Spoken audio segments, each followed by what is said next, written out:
My husband's family decided my future without me.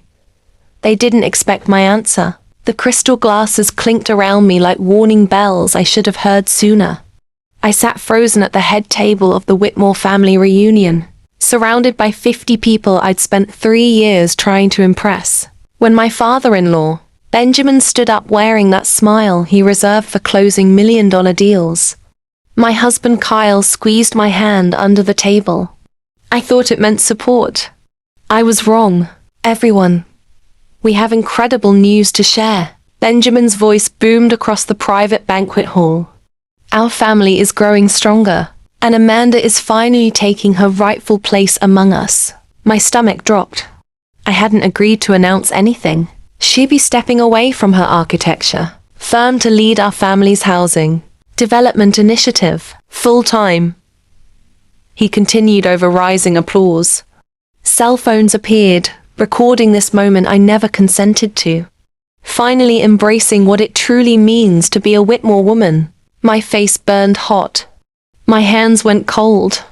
Everyone turned toward me, waiting for tears of gratitude, for confirmation, for me to play the role they'd written without my audition. I couldn't breathe. I opened my mouth, but my voice had disappeared. The silence stretched like elastic pulled too tight, ready to snap. 3 seconds felt like 3 years. My throat closed around words that wouldn't come. This couldn't be happening. Not like this. Kyle stood up beside me, his chair scraping against hardwood.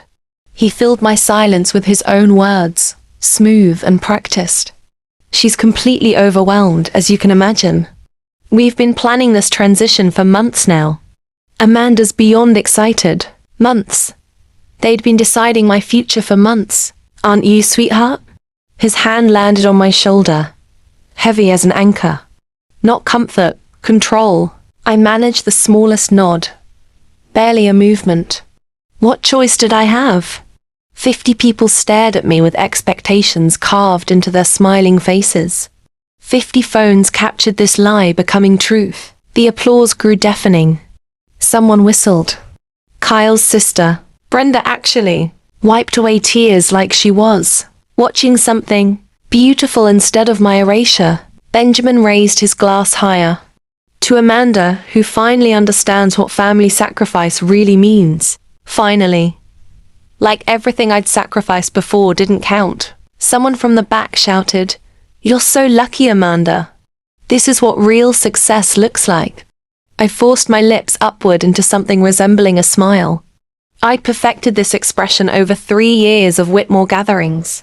The smile I wore when Kyle's mother criticized how I decorated our home. The smile I used when Benjamin questioned whether my career was appropriate for a Whitmore wife. The smile that said I was grateful, quiet, and harmless. But inside something cracked. Not loudly, not dramatically. Just a hairline fracture running through the center of who I thought I was, splitting into branches I couldn't control. Like ice breaking on a frozen lake. Silent but devastating. Kyle's mother Diane approached me, her expensive perfume arriving 3 steps before she did. She cupped my face with cold hands, her diamond rings pressing into my skin hard enough to leave marks. "I'm so incredibly proud of you, darling. Obedience suits you beautifully. Obedience." She said it like it was a compliment I should frame and hang on my wall. The women surrounding her nodded in perfect agreement, their own smiles practiced and polished to shine. This wasn't tradition they were celebrating. This was emotional abuse dressed up in designer clothes and served on fine china. They weren't honoring me. They were erasing me and calling it evolution. The drive home happened in crushing silence. Kyle drove with both hands gripping the wheel at 10 and 2, humming along to smooth jazz radio. Like we'd just attended a pleasant dinner party instead of my public execution. I watched streetlights blur past my window, counting each one to keep from screaming. "Why didn't you tell me?" My voice came out smaller than I wanted. "Tell you what?" He glanced over, genuinely confused. "That you were planning to destroy my career. That you'd decided to relocate me without my knowledge. That you'd announced my entire future to 50 people before telling me." He sighed the way you sigh at a child who doesn't understand simple instructions. It's not like that, Amanda. These are family expectations. This is what Whitmore wives do. My mother did it. Brenda did it. Now it's your turn to step up. But I'm not them. My hands twisted together in my lap. I have a career I built myself. Projects that depend on me. A partnership I earned through my own work, which you can return to later, he said dismissively, waving one hand like swatting a fly. After you've proven yourself to the family. After you've shown commitment. This is temporary. How temporary? Silence. That silence told me everything his words wouldn't. This wasn't temporary. This was forever dressed up as a transition. I didn't sleep that night. I lay in our bed staring at shadows on the ceiling, replaying every agonizing second of my public humiliation. The announcement. The applause. The cameras. My pathetic silence. Kyle's voice speaking for me, like I was a ventriloquist's dummy who'd forgotten her lines. Around 3 a.m, I stopped crying and started thinking. Really thinking with the kind of dangerous clarity that only comes when you've hit absolute bottom and realized the only direction left is up. I slipped out of bed carefully, avoiding the creaky floorboard Kyle knew about but I'd memorized. In our home office, I opened my laptop and stared at the blue screen glow. My hands shook slightly as they hovered over the keyboard. Then I started typing. Not angry emails. Not resignation letters. Not dramatic declarations. Just questions. Facts I needed to verify. Details I needed to confirm. People I needed to contact before making any moves. By the time sunrise painted our bedroom window pink, I had a list of 19 items. 19 pieces of my life I protected without even realizing. I'd been building a safety net. 19 reasons I wasn't as trapped as they thought. Here's what the Whitmore family didn't know about me. What I'd kept private even from Kyle. I'd agreed to slow my career advancement to accommodate their family schedule 3 years ago. I never actually stopped being an architect. I kept my professional license current, paying renewal fees from my separate account. I maintained my membership in 3 industry organizations. I never combined my retirement accounts with Kyle's. My mentor Sophia had pulled me aside during my engagement party, speaking quietly over champagne. Never make yourself completely dependent on anyone, sweetheart. Not because you expect betrayal, but because you deserve options. Always keep one foot on your own ground. I'd followed that advice like gospel. Every month, a portion of my income flowed into accounts only I controlled. Every professional contact I made, I nurtured independently. Every certification I earned, I renewed in my own name, not as Mrs. Whitmore. The Whitmores thought they were absorbing me into their empire, making me part of their legacy. They didn't understand I'd never actually dissolved into them. I'd been adjacent, cooperative, accommodating, but never truly dependent. Never fully theirs. I found Sophia's contact in my email and started typing. I need your advice urgently. Can we meet this week? It's important. Her response arrived before I'd finished my coffee. Tomorrow morning. My office, 9 sharp. I'll clear my schedule. The Whitmore family moved forward like a corporation executing a merger. Efficient and relentless. Within 3 days, they'd contacted real estate agents about properties near their headquarters. They'd drafted press releases for the Housing Development Initiative. They'd scheduled introduction meetings with contractors and city planners, listing me as primary contact. Kyle brought home fabric swatches for our new home office in a house I'd never agreed to move into. Diane called daily with interior designer recommendations. Benjamin emailed me a detailed calendar of upcoming development meetings, my name already locked in as project director. They discussed me in third person, even when I stood right there in the room.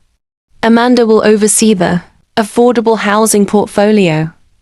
Amanda will manage community relations. Amanda will represent the family at city council hearings. Nobody asked if I wanted these responsibilities. They assigned them like distributing tasks to an employee who couldn't say no. Every conversation assumed my agreement. Every plan proceeded as if my consent was automatic and guaranteed. 4 days after the announcement, Brenda posted something on social media that made my blood run cold.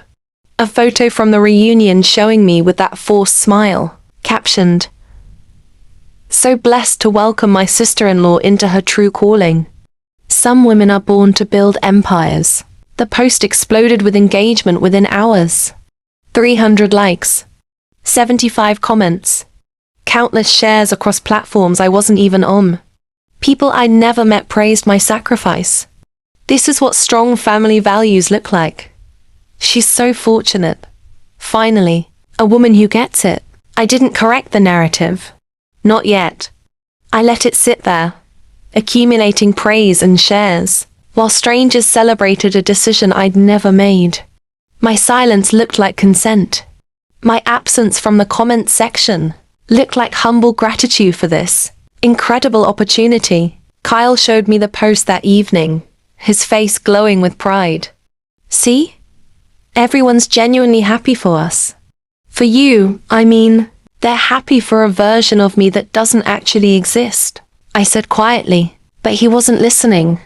He scrolled through comments, reading them aloud like they were awards I'd won. Each compliment drove the fracture deeper.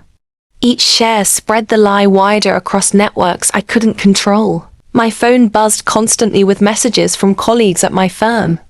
"Is this real? Are you actually leaving? Can we talk before you make this official?"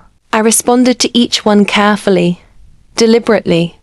"Nothing's finalized yet. Still exploring my options. I'll keep you updated." Vague enough not to contradict the public story. Clear enough to keep my professional relationships alive. I wasn't ready to burn bridges yet. I was still gathering the matches. 9. Sophia's office smelled like expensive leather and old blueprints, the kind of space that demanded complete honesty. I sat across from her massive desk, hands wrapped around tea I couldn't drink, and told her everything. The announcement, the assumptions, the public narrative, the complete absence of my consent at any stage. She listened without interrupting, her sharp eyes never leaving my face. When I finally stopped talking, she set down her own cup with careful precision. "Do you actually want this position they're offering?" She asked directly. "No. Do you want this marriage as it currently exists?" I hesitated, the truth catching in my throat. "I honestly don't know anymore." "Then here's what you need to understand, Amanda." She leaned forward, elbows on her desk. "You don't owe them compliance. Not to his family. Not even to him. Especially not when major life decisions are made without your input or agreement." She pulled out a legal pad and started writing in her precise, architect's handwriting. "First, you secure your independence completely. Verify all your accounts remain separate. Document every assumption they've made without consulting you. Keep records of conversations, emails, everything. You're not being paranoid. You're being smart. We spent 3 hours mapping out what power I actually held versus what power I'd given away through accommodation. The gap was smaller than I'd feared, but larger than I'd hoped. You're not trapped, Sophia said finally, meeting my eyes. You're just surrounded by people who benefit enormously from you believing you are. I went home and did something that felt incredibly dangerous in its simplicity. I did absolutely nothing. I let the Whitmore family continue their planning. I attended their strategy meetings with polite interest. I nodded thoughtfully when they presented timelines. I asked clarifying questions without committing to any answers. When exactly would this relocation happen? I asked during Sunday dinner. End of next month at the latest, Benjamin said confidently, cutting his steak with precision. And the development position would require full-time commitment. Absolutely. No more distractions from that architecture firm. You'll need complete focus for this responsibility. I smiled my practiced smile. I took detailed notes in a leather journal they probably assumed was for grocery lists or decorating ideas. Instead, I documented every assumption, every decision made without my input, every single time they spoke as if my agreement was already secured. Kyle noticed my apparent cooperation and visibly relaxed. See? I knew you'd come around eventually. You just needed time to process the honor they're giving you. I hadn't come around. I was watching them build an elaborate house of cards, and I was the card they mistakenly thought was glued in place. Every plan they made without confirming my actual participation made their foundation weaker. They were overreaching spectacularly, and I was letting them do it. The higher they built, the harder the fall would be. 2 weeks later, the Whitmores hosted another gathering. Smaller this time, just immediate. Family plus the housing development's key stakeholders and board members. I wore the conservative dress Diane had bought me, the one she said projects appropriate humility for a woman entering service. The dining room hummed with conversations about community impact, funding strategies, and development partnerships I'd supposedly be leading. I sat quietly, eating salmon I couldn't taste, listening to my future being narrated by voices that had never asked what I actually wanted. After dessert was cleared, Benjamin stood up again. That same commanding smile, that same overwhelming presence. Before we conclude tonight, I'd like Amanda to share a few thoughts about her vision for this new chapter. He extended the microphone toward me, like passing a sacred torch. The room fell completely silent, expectant faces turning toward me. Phones appeared again, ready to capture this moment of my supposed transformation into a proper Whitmore woman. I stood up slowly. My hands remained perfectly steady. My voice, when it came, was calm and clear. Not angry, not defensive, not apologetic, just honest. Thank you all for your continued enthusiasm about my future, I began.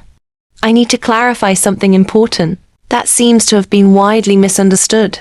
The room temperature dropped noticeably. I watched it happen, saw it in the way shoulders stiffened and smiles froze into masks. The air itself seemed to thicken with tension. I was never consulted about leaving my architecture career. I never agreed to relocate. I never accepted a position with the Housing Development Initiative. I kept my tone gentle, factual, almost apologetic. These decisions were announced publicly as if they were mine, but they weren't. They were made for me, about me, without me. Diane's face drained of color, then flushed deep red. Benjamin's jaw clenched hard enough that I heard his teeth grind together. Kyle reached for my arm, but I stepped slightly away from his grasp. I genuinely appreciate your confidence in my abilities, I continued carefully. But my future belongs to me to decide. Not to us as a collective. Not to family expectations. To me, individually. I set the microphone down gently on the table and returned to my seat. The silence that followed was nothing like the silence at the first announcement. This wasn't anticipation or excitement. This was pure shock mixed with barely contained rage. Benjamin recovered first, forcing a laugh that sounded like breaking glass. Amanda's being characteristically modest. We've discussed this extensively as a family unit. No, I said quietly but firmly. You discussed it among yourselves. I was informed of your decision. Those are fundamentally different things. Kyle didn't defend me. He didn't support my boundary. He didn't correct his father's mischaracterization. He just sat there frozen, trapped between his family and his wife. And he chose silence. That silence revealed everything about where I actually stood in his priorities. By the next morning, my phone was on fire with activity, but none of it was directed to me. Group texts I wasn't included in. Family chat threads where my name appeared in. Screenshots that friends forwarded me out of concern. Diane to the extended family. Amanda deliberately embarrassed us in front of critical business partners. She's clearly unstable and needs intervention. Brenda to her sister. I always knew she wasn't really one of us. Too focused on herself to understand family sacrifice. Benjamin to board members. We're managing a difficult personnel situation.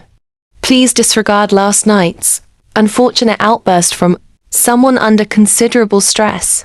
They were scrambling frantically to control the damage, to reframe my clarity as confusion, my boundary setting as rebellion. The whisper campaign had begun in earnest. I was ungrateful. I was selfish. I was having some kind of breakdown that conveniently explained my sudden change in character, but something unexpected started happening. Not everyone believed their version of events. A board member I'd met only twice reached out directly via email. Your composure last night was genuinely impressive. If you need any support or just want to talk, my door is open. One of Kyle's cousins sent a private message. I've been watching how they treat you for years now. You're not crazy. They are. Stay strong. Even Sophia texted. Already hearing things through professional networks. You rattled some very expensive cages. Excellent work. The cracks weren't just in me anymore. They were spreading through the entire foundation. Whitmore's had built on assumptions. The unexpected ally came from deep inside the family itself. Kyle's Aunt Maureen, who'd remained quiet at both gatherings, invited me to lunch at a restaurant, far from Whitmore territory where nobody would recognize us and report back. She ordered coffee and studied me with intelligent eyes that reminded me she'd been a successful journalist before marrying into this family 40 years ago. You're not the first woman they've tried this with, she said without any preamble. The first what? The first capable woman they've tried to absorb and repurpose. I went through nearly identical treatment 4 decades ago. She stirred sugar into her coffee with deliberate slowness. They announced I'd be leaving journalism to manage their charitable foundation. Threw a party. Made elaborate plans. The whole performance. What did you do? I complied completely. Her smile carried deep sadness. I was younger than you are now. Less established professionally. I genuinely believed marriage required that level of sacrifice. By the time I finally understood it wasn't compromise but erasure, I'd already lost too much ground to fight back effectively. She reached across the table and gripped my hand tightly. Don't make my mistake, Amanda. This family operates on a very specific pattern. They identify capable women, harness their skills and credentials for family benefit, then gradually discard them when they're no longer immediately useful. I've personally watched them do this to 5 different women over the years. You're just the most recent target. Why are you telling me this now? Because you're the first one who actually pushed back publicly. Her grip intensified.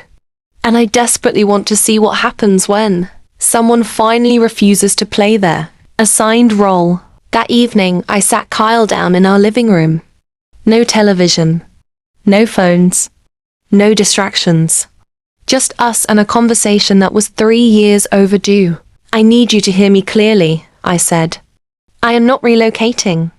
I am not leaving my architecture career. I am not accepting a position I never applied for and don't want. He rubbed his face with both hands, looking exhausted. Amanda, please. You're making this so much harder than it needs to be. Just keep the peace for a few months. Give them a chance. Once they see you're genuinely trying, they'll ease the pressure. I don't want them to ease the pressure. I want them to stop making fundamental decisions about my life without my consent or input. It's not just your life anymore, though. It's our shared life. That's what marriage actually means. Marriage means partnership, equal voices, mutual respect. Your family treats me like an acquisition they're still breaking in, training me to perform correctly. His expression hardened noticeably. You're being incredibly dramatic. They're trying to include you, to make you part of something meaningful and bigger than just yourself, by systematically erasing who I actually am, by giving you real purpose beyond just a career. I stood up. This conversation was clearly over. I already have purpose, Kyle. I had it long before I met you. I'll have it long after. The words after hung in the air between us like smoke that wouldn't dissipate. He heard it clearly. I watched the moment it registered, saw when he finally realized I was drawing a line he couldn't cross without consequences. What exactly are you saying right now? I'm saying I will not sacrifice myself to make your family comfortable. And if you genuinely can't support that basic boundary, then we have much bigger problems than your father's housing development. I didn't stage a dramatic exit. I didn't pack suitcases or change locks or leave carefully worded notes on pillows. I simply started creating space. Small shifts that felt like tectonic plates moving deep underground. Invisible but powerful. I stopped attending Whitmore family functions. I have work commitments that can't be rescheduled, I explained when invited. Not lies. I genuinely did have work. I just started prioritizing it over there. Expectations for the first time in 3 years. I declined Diane's calls that used to summon me to shopping trips or long lunches or brief conversations that somehow always lasted 4 hours. "I'm not available right now" became my most frequently used complete sentence. I quietly moved my most critical documents to Sophia's office for secure storage. Professional certificates, financial records, copies of everything that proved my independence, existed before this marriage and would continue existing after, regardless of what happened next. Kyle grew progressively quieter. He'd come home late from work, eat dinner in heavy silence, retreat to his study for hours. He was clearly waiting for me to break down, to apologize, to return to being the accommodating woman I'd been before. The Whitmores obviously assumed this was temporary. A phase.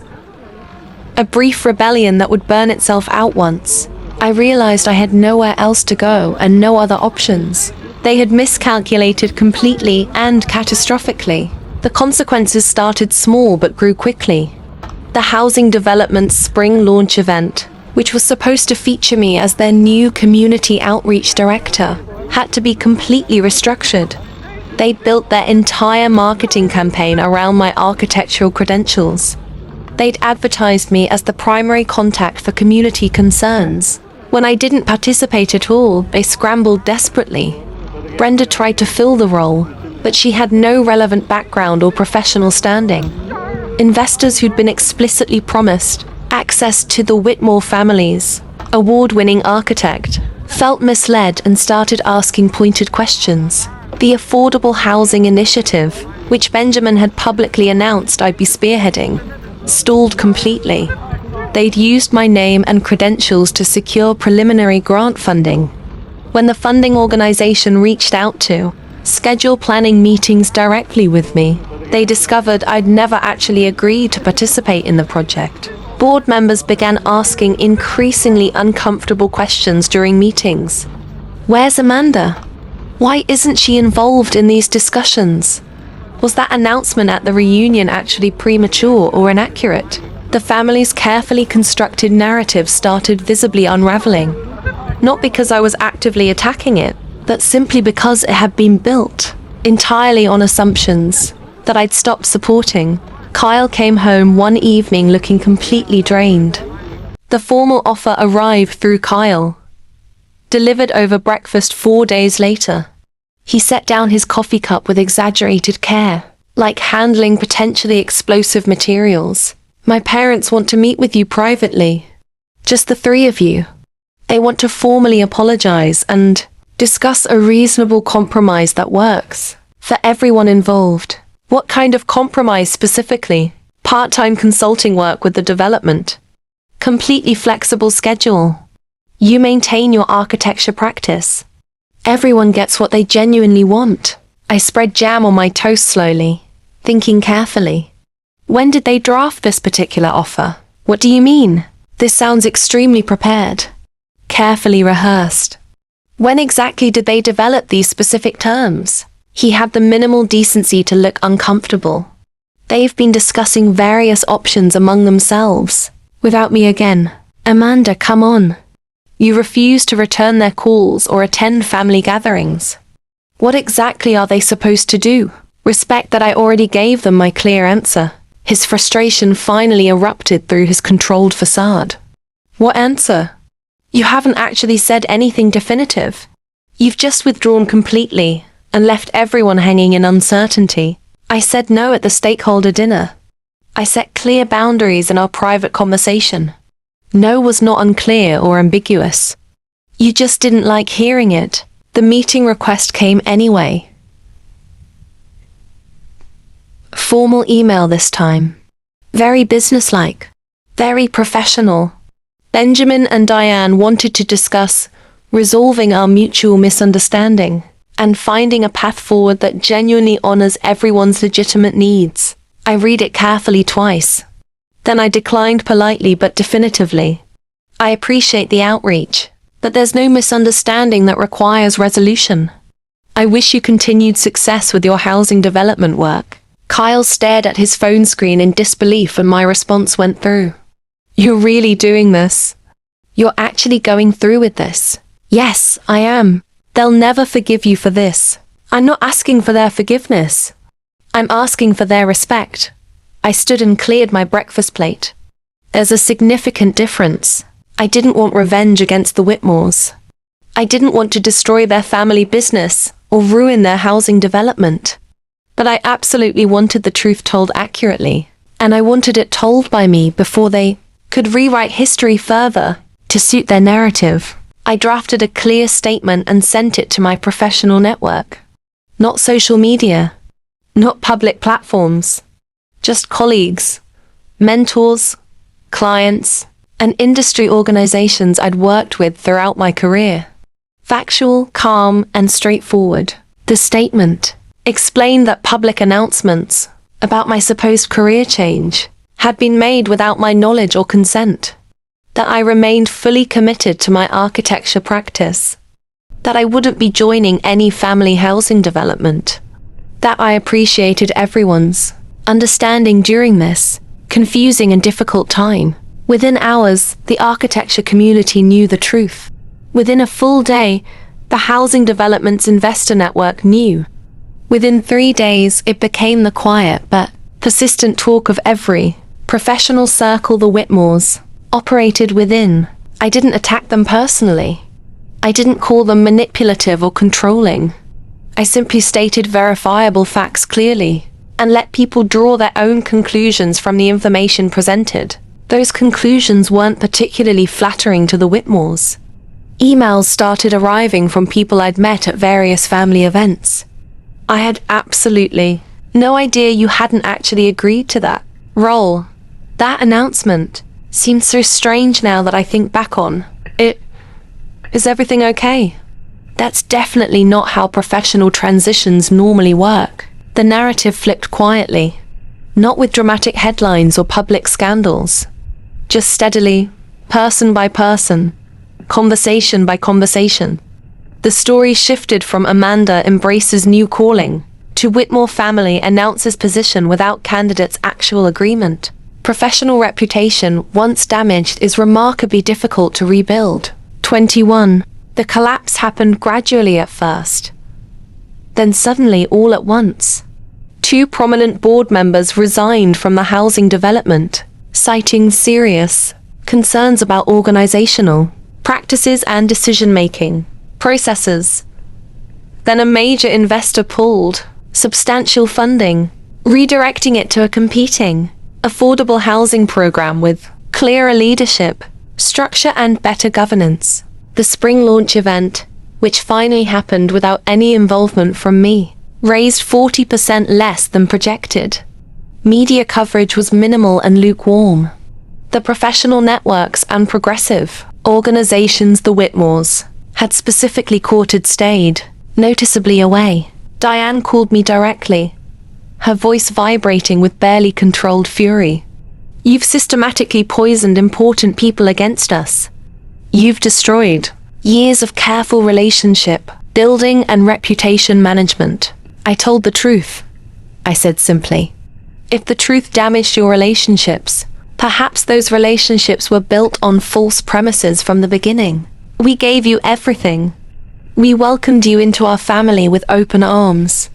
This is how you repay our generosity. You gave me expectations I never agreed to meet. You announced decisions without my consent.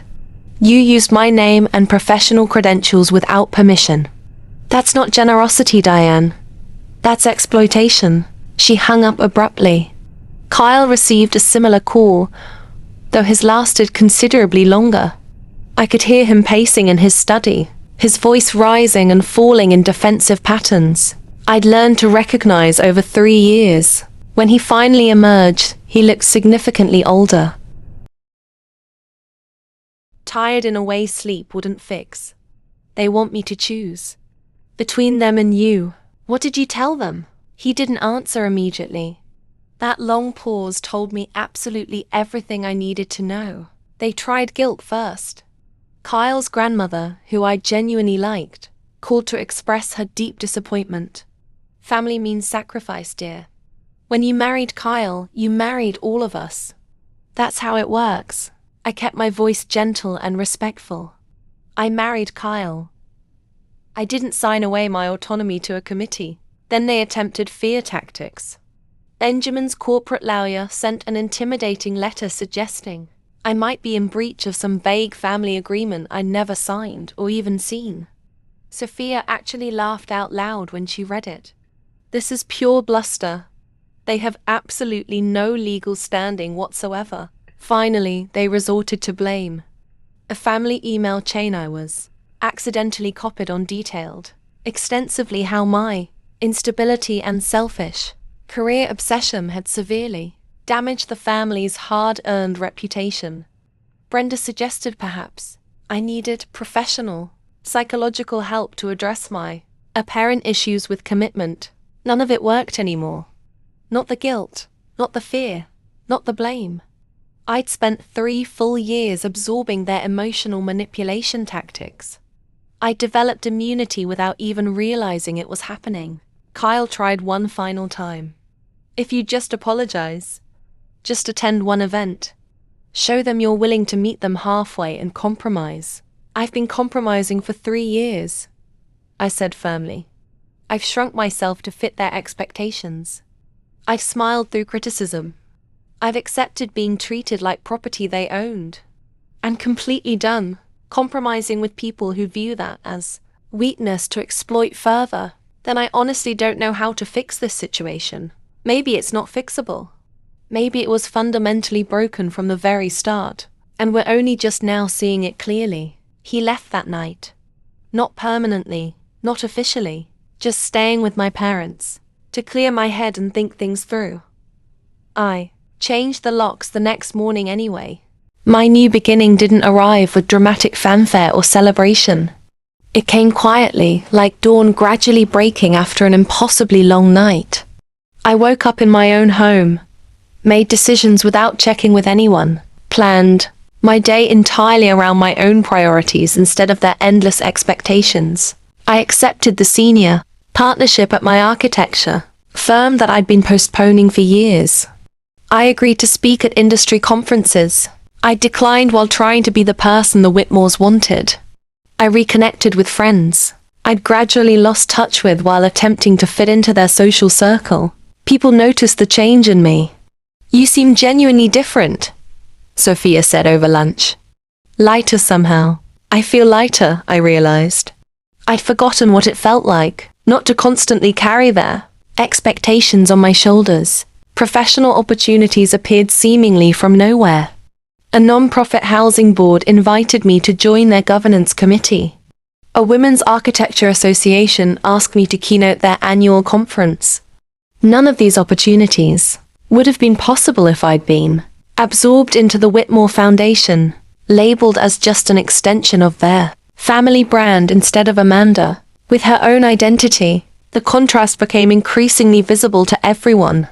While I grew more present and engaged in professional spaces, the Whitmore family withdrew noticeably. Their development events grew smaller and less influential. Their community impact diminished. Not because I'd actively sabotaged them, but because they'd built their expansion plans on a foundation that included me, and I'd removed myself completely. Benjamin showed up at my office once, unannounced. My assistant tried to turn him away, but I agreed to see him. He sat across from my desk, this man who'd planned my entire future without asking, and looked genuinely confused. We were sincerely trying to help you, he said, by deciding my life for me. by giving you purpose, status, security within our family. I already had those things. You just couldn't see them because they didn't come from you. The poetic justice wasn't that the Whitmore family suffered some dramatic public downfall. They didn't lose everything or face scandals. The justice was considerably subtler and in many ways more complete. They lost credibility in professional circles. Organizations that once eagerly courted them became cautious and distant. The progressive networks they tried to access through my credentials found other partners. Their housing development continued, but smaller, less ambitious, contained within the traditional wealthy circles they'd always belonged to. They lost family unity. Kyle and I separated officially. His Aunt Maureen left her husband after 40 years. Inspired, she later told me, by finally watching someone refuse to accept erasure. 3 younger cousins distanced themselves from family events, tired of the controlling dynamics I'd named publicly. Most significantly, they lost control of the narrative.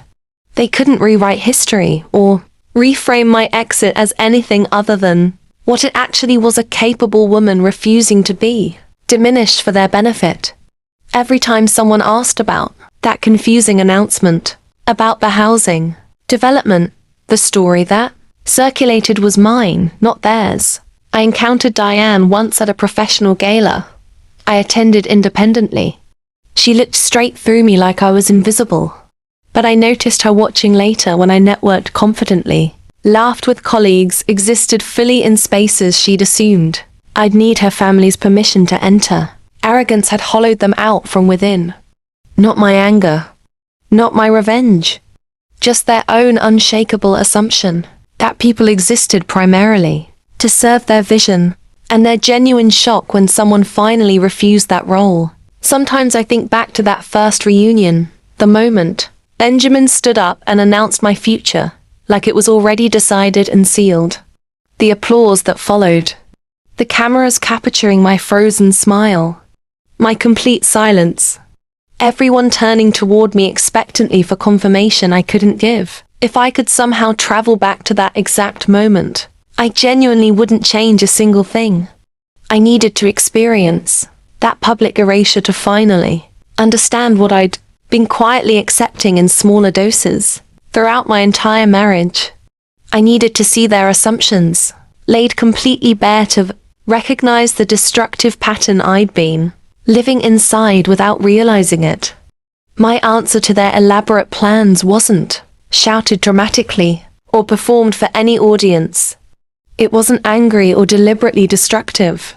It was simply lived authentically, day by day, choice by choice. Every single day I chose myself over their expectations, I answered them. Every boundary I maintained, I responded. Every time I prioritized my autonomy over their comfort, I spoke clearly. They wanted unquestioning compliance. I gave them honest clarity. They wanted obedient performance. I gave them respectful refusal. They wanted me to shrink into their pre-written role.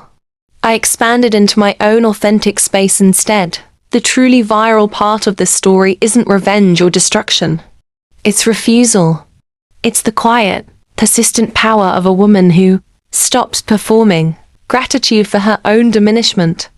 It's the moment when someone who's been systematically erased starts writing her own story again. Thanks for watching. Please subscribe, like, comment, and share.